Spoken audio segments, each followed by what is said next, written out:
जय जगन्नाथ,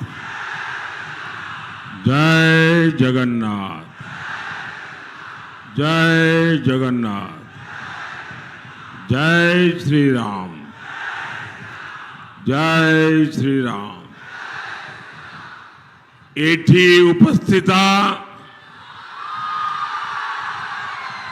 भाई और भावनी मानन को मोर नमस्कार जोहार।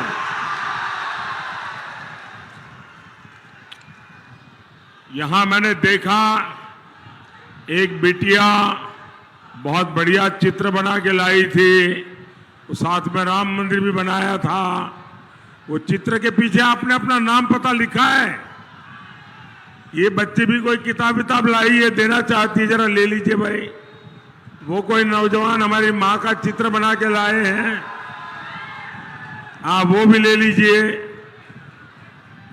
वो एक बच्ची को जो किताब जैसा है उसके हाथ में ले लिया। आप सबने अपना अता पता लिखा है। आप लोग इतना उत्साह उमंग के साथ इतनी मेहनत करके अपनी भावनाएं प्रकट कर रहे हैं, मैं आपका बहुत बहुत आभारी हूं। ये कोई बुजुर्ग आदमी को भी मन कर गया, आगे को लेके आ रहे हैं, उनसे भी ले लीजिए।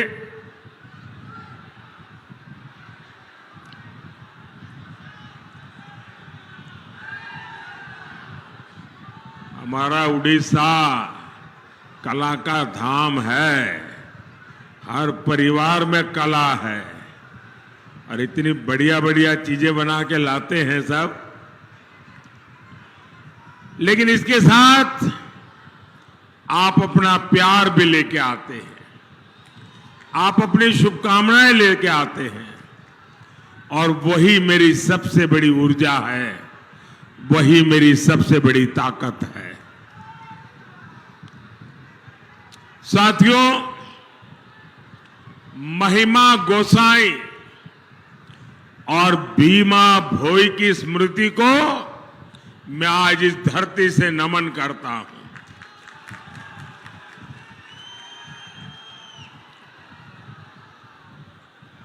साथियों, मैंने अपना जीवन का लंबा समय पार्टी के संगठन के कार्य के लिए खपाया है, और मैं संगठन की बारीकियों को बहुत भली भांति जानता हूं। अगर मुझे गुजरात में कोई कहे कि बहुत बड़े लीडर आने वाले हैं, सुबह 10-11 बजे रैली करो, तो मैं हाथ जोड़ के कहता था कि नहीं जी, 10:30-11 बजे कौन आएगा, ये संभव नहीं है। आप 2 बजे के बाद का टाइम दे दो। बड़ा मुश्किल होता था। सुबह 10 बजे ये भीड़, ये जन सैलाब, पूछे पूरा स्टेडियम भरा पड़ा है। ये अद्भुत दृश्य है। और ये तो 10:30 बजे हैं। मैं जब सुबह 7 बजे पुरी में भगवान जगन्नाथ जी के चरणों में वंदन करने के लिए गया था, भगवान जगन्नाथ जी के आशीर्वाद लेने गया था, सुबह 7 बजे पुरी के रास्तों पर हजारों लोगों की भीड़। और मैं अभी सीधा पुरी से आ रहा हूं। थोड़ी देर पहले मुझे महाप्रभु जगन्नाथ जी के दर्शन और पूजा अर्चन करने का सौभाग्य मिला। और मैंने प्रभु जगन्नाथ जी, और जगन्नाथ जी ऐसे हैं, हर किसी की आशा पूरी करते हैं, तभी तो वो पूरी है। मैंने उड़ीसा और देश की सुख समृद्धि के लिए महाप्रभु जगन्नाथ जी से आशीर्वाद मांगा है। भाइयों और बहनों, आज देश में 5वें चरण का मतदान भी हो रहा है। बड़ी संख्या में वोटर्स पोलिंग बूथ पर पहुंचकर अपना कर्तव्य निभा रहे हैं। मैं सभी मतदाताओं से और विशेषकर फर्स्ट टाइम वोटर्स से आग्रह करूंगा कि वे अपना वोट जरूर डालें। साथियों, जिनको अभी भी मन में अगर दुविधा है, गर्मी है, जाऊं न जाऊं, वो जरा इस सभा में एक नौजवान को मैं देख रहा हूं और मैं देख रहा हूं वो व्हीलचेयर में है। ये इससे बड़ा इंस्पिरेशन क्या हो सकता है? मतदान के लिए देखिए, एक जागरूक नागरिक अपनी असुविधा, अपनी कठिनाई की परवाह किए बिना राष्ट्र के लिए क्या करना चाहिए, इसलिए यहां आकर के मौजूद है। मतदाताओं के लिए यही प्रेरणा है। मैं आपका बहुत आभारी हूं दोस्त। साथियों, चुनाव के इस समय में दुनिया के कई एक्सपर्ट्स देश भर में घूम रहे हैं।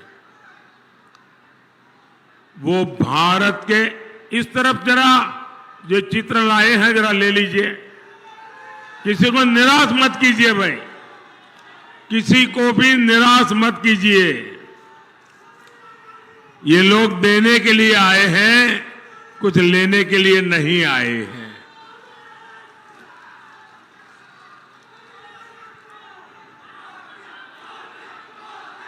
इधर एक बच्ची है, उसको जरा आगे आने दीजिए। आप मत लीजिए, उस बच्ची को आगे आने दीजिए। बहुत प्यारी छोटी सी गुड़िया, देखिए वो चित्र लेकर के आई है। उस बच्ची को आगे आने दीजिए।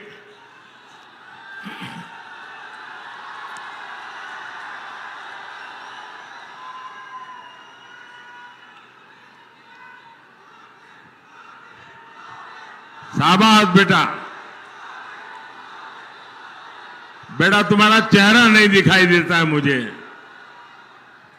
अरे भाई, आप ऐसे छीन मत लो, वो बेटी का चेहरा मुझे देखना है। शाबाश, शाबाश बेटा। देखिए, ये 2047 में विकसित भारत होगा ना, तब ये शान से देश को चलाते होंगे।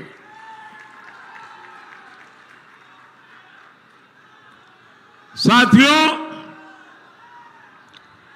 चुनाव के इस समय में दुनिया के कई एक्सपर्ट देश के कोने कोने में जा रहे हैं, वहां के हालात का जायजा ले रहे हैं, भारत के लोकतंत्र के उत्सव को एंजॉय कर रहे हैं। वो भारत के मतदाताओं की नब्ज टटोल रहे हैं। हर कोई हैरान है, हर कोई चकित है।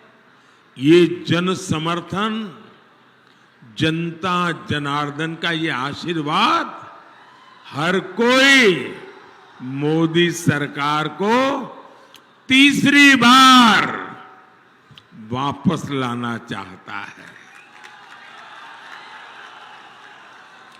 इसमें भी हमारी माताओं बहनों का, हमारे नौजवानों का उत्साह बहुत अधिक देख रहा हूं मैं। और ओडिशा में तो ये मैं सामने देख रहा हूं, यहां एक ही नारा गूंज रहा है।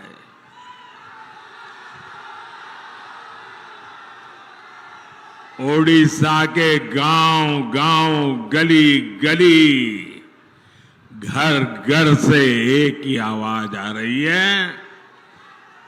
ओडिशा में पहली बार डबल इंजन सरकार। ओडिशा में पहली बार डबल इंजन सरकार। ओडिशा रे प्रथम थर है डबल इंजन सरकार। ओडिशा रे प्रथम थर है डबल इंजन सरकार। साथियों, आपने बीजेडी सरकार पर 25 साल भरोसा किया है। आज पूरा ओडिशा ये आत्म मंथन कर रहा है कि इन वर्षों में उड़ीसा के लोगों को क्या मिला। आज भी यहां किसान परेशान है। आज भी नौजवान छोटे छोटे काम के लिए दूसरे राज्यों में जाता है। हद तो ये है कि आदिवासी क्षेत्र जहां जल, जंगल, जमीन है, खनिज संपदा है, वहां सबसे ज्यादा बेहाली है। माता जी, आप वो तस्वीर नीचे रखिए, आपके हाथ थक जाएंगे और पीछे लोगों को दिखता नहीं है। आप सब नीचे रख दीजिए, अपना नीचे रखिए। और इन्हीं इलाकों से सबसे ज्यादा पलायन होता है। क्यों भाई? इतने समृद्ध उड़ीसा की जनता इतनी गरीबी में जीने के लिए मजबूर क्यों है? जरा भाई एसपीजी के लोग इन सबसे ले लीजिए, वरना उनको भी चैन नहीं होगा और मुझे भी चैन नहीं होने देंगे। ये जो काले शर्ट वाली बच्ची है ना, वो कब से किताब लेके खड़ी है, जरा ले लीजिए उससे। बेटा आगे आ जाइए। यहां आना संभव नहीं है बेटा, यहां आना संभव नहीं है। वो सिक्योरिटी वाले तुम्हें बहुत परेशान कर देंगे।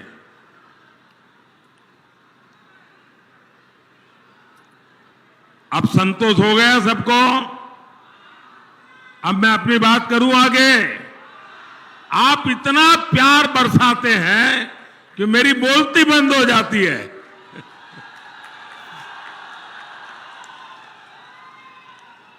साथियों, मैं गुजरात से आया हूं। मैं सोमनाथ की धरती से आया हूं, जगन्नाथ की धरती को प्रणाम करने आया हूं।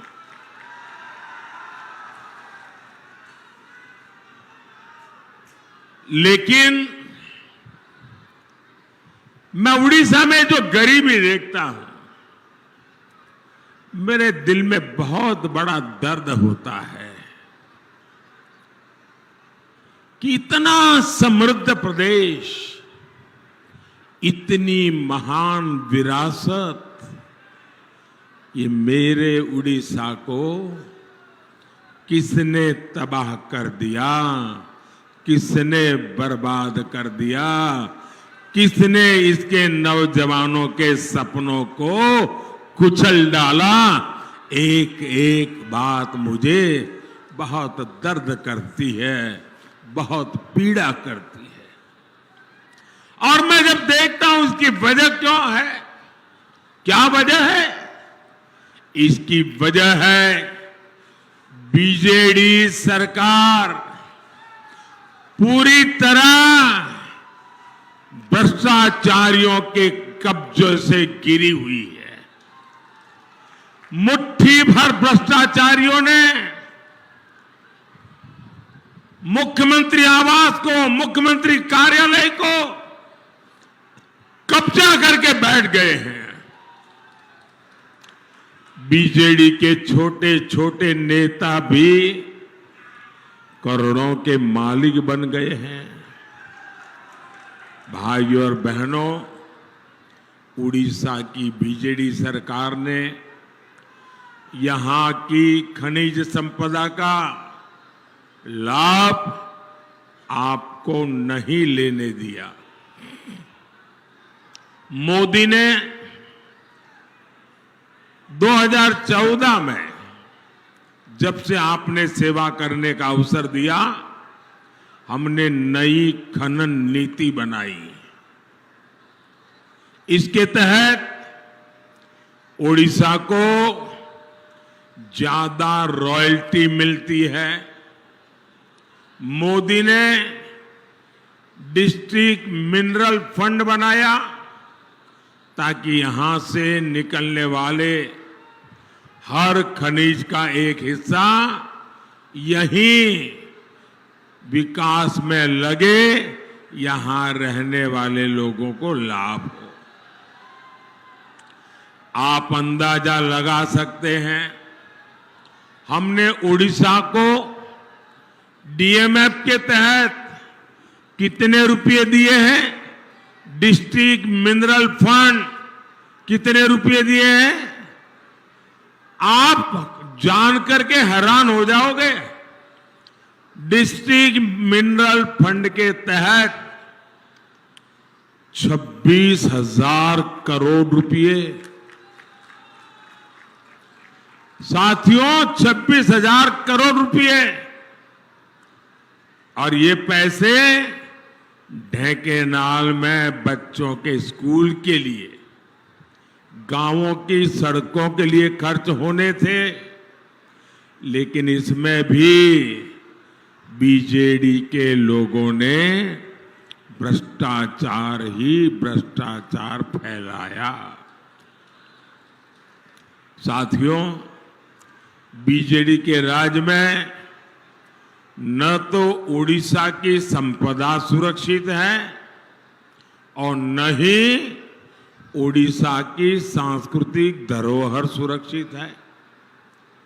ये तो पद्म सम्मान से पुरस्कृत अंतर्यामी मिश्रा जी की धरती है, जिन्होंने जगन्नाथ संस्कृति को लेकर इतना काम किया है।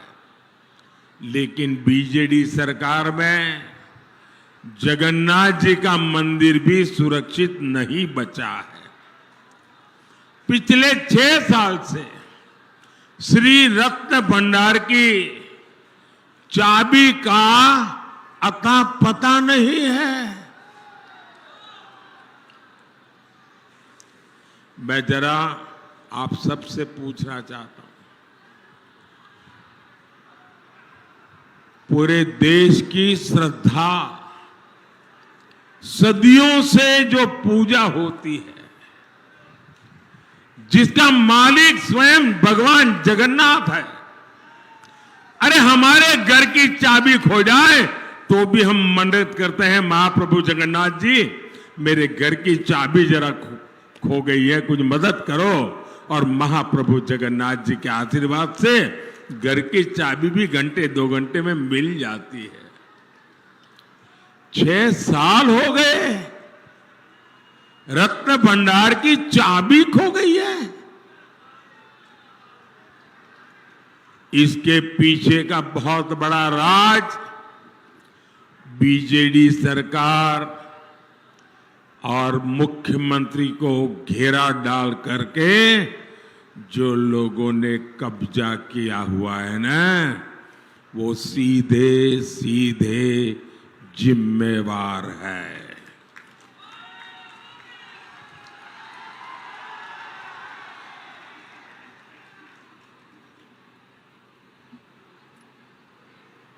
पूरा उड़ीसा जानना चाहता है कि जो जांच हुई थी उसकी रिपोर्ट में ऐसा क्या है कि बीजेडी ने वो रिपोर्ट ही दबा दी। बीजेडी की खामोशी से लोगों का शक गहरा रहा है। मैं आज उड़ीसा के लोगों को भरोसा देता हूं, उड़ीसा में भाजपा सरकार बनते ही दूध का दूध, पानी का पानी हो जाएगा। भाजपा सरकार जांच रिपोर्ट को सार्वजनिक करेगी और महाप्रभु जगन्नाथ जी की ये हमारी सबसे बड़ी सेवा उसी से शुरू हो जाएगी। साथियों, ये बहुत गंभीर घटना है जिसमें उड़ीसा की धरोहरों को लेकर संवेदनशीलता नहीं है। वो धरोहरों का संरक्षण भी नहीं कर सकते ये लोग। उड़ीसा का तेज विकास तो उड़ीसा की मिट्टी की संतान ही कर पाएगी। और इसलिए मोदी ने आपको गारंटी दी है, आप यहां भाजपा की सरकार बनाइए। भाजपा उड़ीसा के बेटे या उड़ीसा की बेटी को ही उड़ीसा का मुख्यमंत्री बनाएगी।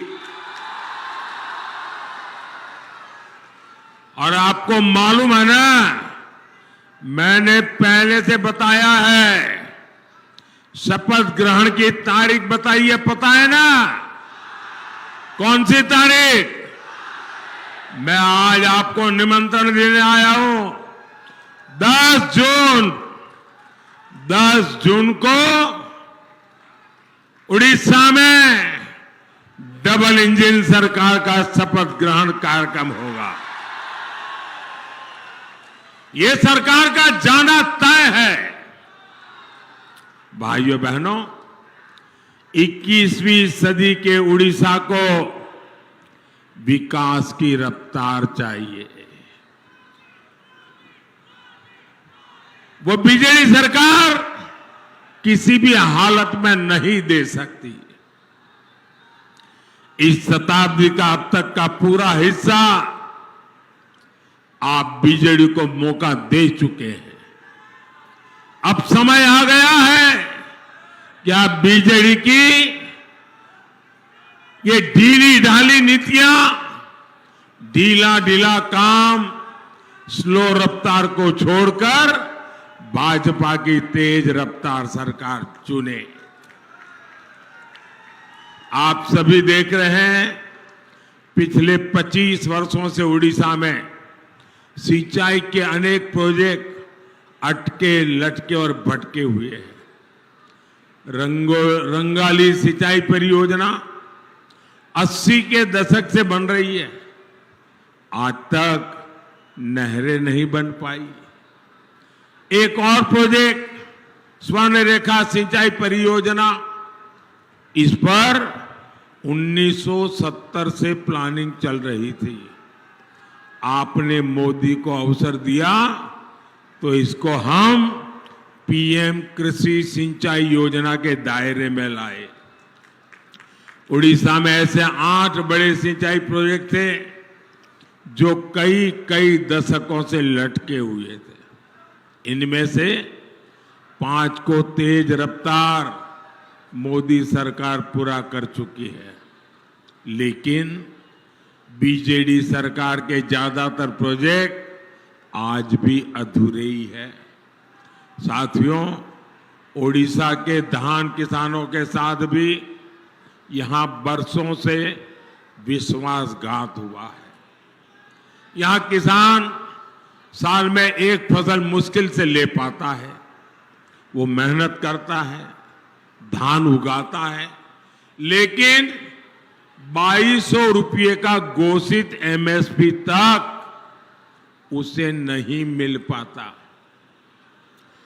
बीजेडी के नेता धान किसानों को मंडी में लूटते हैं, और इसलिए भाजपा ने गारंटी दी है। आप मेरा एक काम करेंगे, जरा हाथ ऊपर करके बताइए, मेरा एक काम करेंगे? करेंगे? जरा जोर से बताइए, करेंगे? पीछे स्टेडियम वाले बताइए, करेंगे? आप हर किसान को मेरी तरफ से मिलिए और किसान को मेरी एक बात जरूर बताइए। उनको कहिए कि आज तक जो आपकी लूट हुई है, मोदी ने गारंटी दी है कि यहां बीजेपी की सरकार बनेगी तो छत्तीसगढ़ की तरह उड़ीसा में भी धान का एमएसपी 2200 रुपया नहीं, 3100 रुपये क्विंटल होगा। ये 3100 रुपया वाली बात हर किसान को पहुंचाएंगे। ये मोदी की गारंटी पहुंचा देंगे। इतना ही नहीं, 48 घंटे में यानी 2 दिन के भीतर भीतर धान का पैसा उसके बैंक के खाते में जमा हो जाएगा। दूसरा, उन किसानों को बता दीजिए, अभी तोलने के बहाने जो कटनी होती है, जो छटनी होती है, जो किसानों को लूटती है, उससे किसानों को मुक्ति दिलाने के लिए मंडियों में इलेक्ट्रिक मशीन भी लगाई जाएगी। साथियों, बीजेडी सरकार का पहली बार इस तरह कच्चा चिट्ठा पूरे देश के सामने आ रहा है। आदिवासी हितों को लेकर भी यहां की सरकार पूरी तरह बेपरवाह है। आप भी जानते हैं, मोदी सरकार ने आदिवासी परिवारों के लिए वनधन योजना बनाई। इनके माध्यम से वन उत्पादों की खरीद एमएसपी पर होती है। देश भर में 3,500 से अधिक वनधन केंद्र है। यहां उड़ीसा में भी 250 वनधन केंद्र खुले हैं। इनमें 80 से ज्यादा वन उत्पादों की खरीद एमएसपी पर होती है।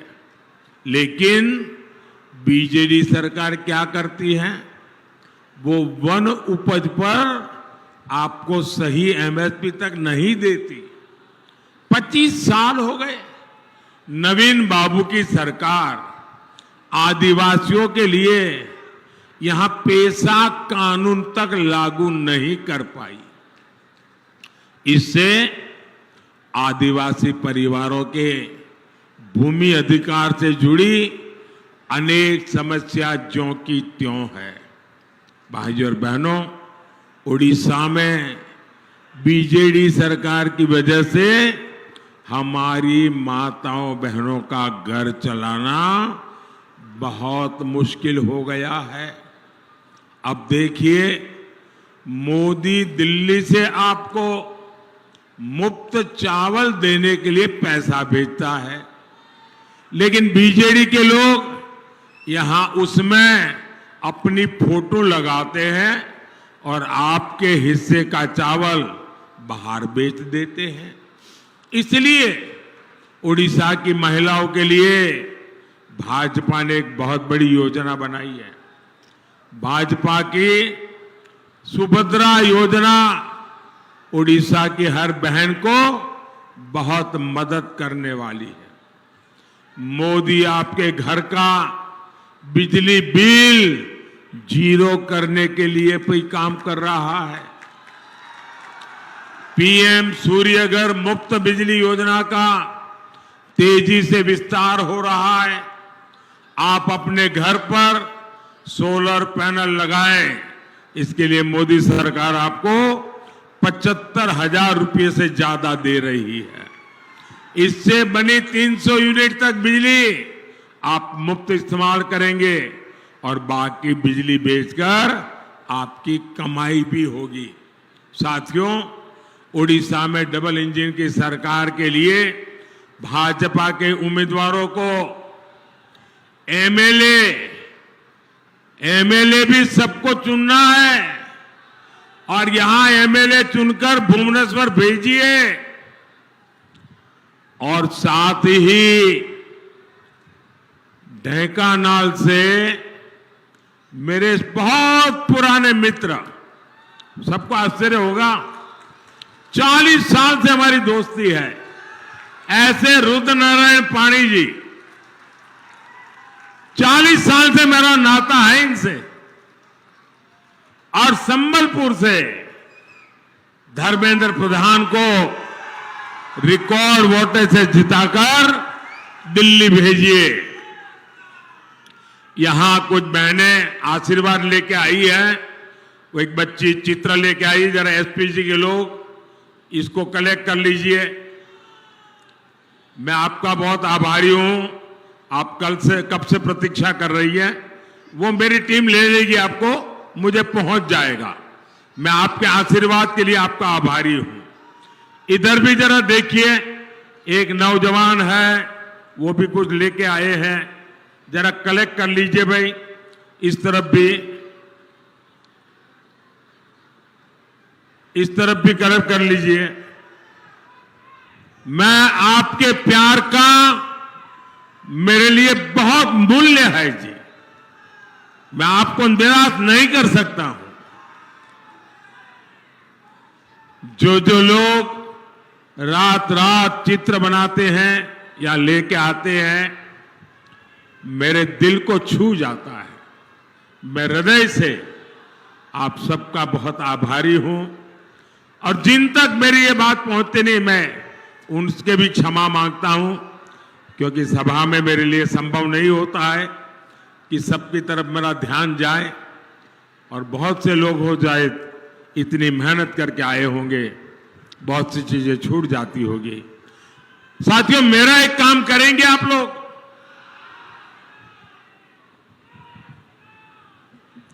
क्यों ढीले पड़ गए? मेरा एक काम करेंगे, जरा हाथ ऊपर करके बताइए, मेरा एक काम करेंगे? मेरा एक काम करेंगे?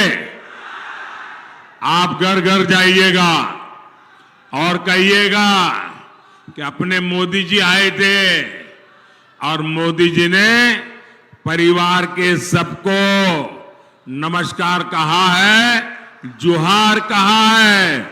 मेरा नमस्कार पहुंचा देंगे, मेरा जोहार पहुंचा देंगे।